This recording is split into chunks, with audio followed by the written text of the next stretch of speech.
ndinoswera ndichiona kuti nyaya dziri kufamba sei zvakaitwa nasenzeni wazukuru. Senzeni anoita panaiza boom. Zviri serious. Hana yangu irungoti zvitaure. Ndaitombofunga kuti hana yangu i1 GB ka. Handatozoona kuti less than that. It's less than that. Voskaremero kandokuita nenyaya.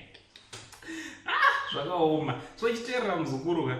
Naiza boom yachona ka. Ana Dafu, ana Jedza, ana Ozemwa, ana Blackie. Ndaunotora muzukuru. Right, vane movie ravo old school movie. Ndakangonzi ndidongorera vazukuru adonyepera. Chinhu chinonaka ichocho. Chinhu chakagadzirwa naiza boom. Chinhu chinonaka chinhu ichocho. So endai unomirira musi wa1 ndo pavari kukanda movie roro handiti rinonzi vimbiso. So go and subscribe wobhoisa notification bell kuti pawachakanda ka unenge uripo handiti. So ndichitoti maswera sei vazukuru vasekuru sei nti mastreets esocial media ndabva ndasanganawo naMai Tt naTatelicious. Ndongokuzivisa nyaya yacho naimotaura macomments kuti munofungei nemashoko ari kutaurwa nevaviri ava. Right, Cat family boss vabva vataura kanzi anisanifananze newe neproperty yekumarabastad unorarama nepaypal nekutora madestitute kuti akugadhe shure inoyerera mvura. Patotaurwa zvinyadza sorry.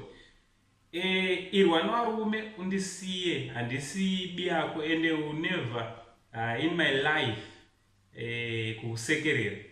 Hanzi anonzi kukika hanzi akakugadzirira size. Can't even mention a name. Take somba rume risinganyari rombe rekusweden rinorarama nepaypal.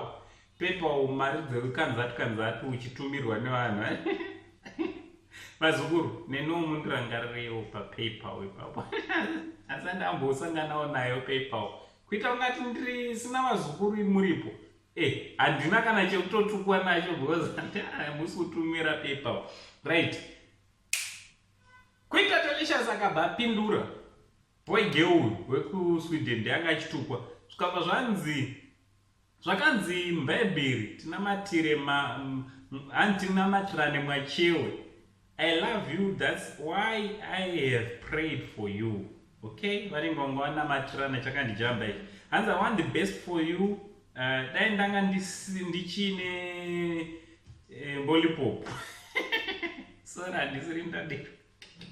Hanzi I would even siya zvoukadzi ndokutora feli. Hanzi une kaukasha kari sex. Inzwaika Queen Tatelicious uyu. Munhurume born achinzi Tatenda sedzwa handiti. So Tatenda wedu uyu ndiye ari kuti akazonochekwa chinhengo. Ane mabobs nechichi sebhebhi. Ndosachitomuti queen yakachuza kuva bhebhi handiti. So ari kuchinjana mashoko naMai Tt. Handisi kuda kutaura zvakawanda muchitudze macomments.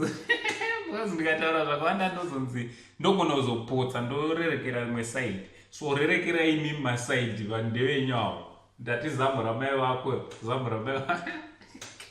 From Uncle Sam, the only Zimbabwean uncle. Pare zvinotobata tichi much love.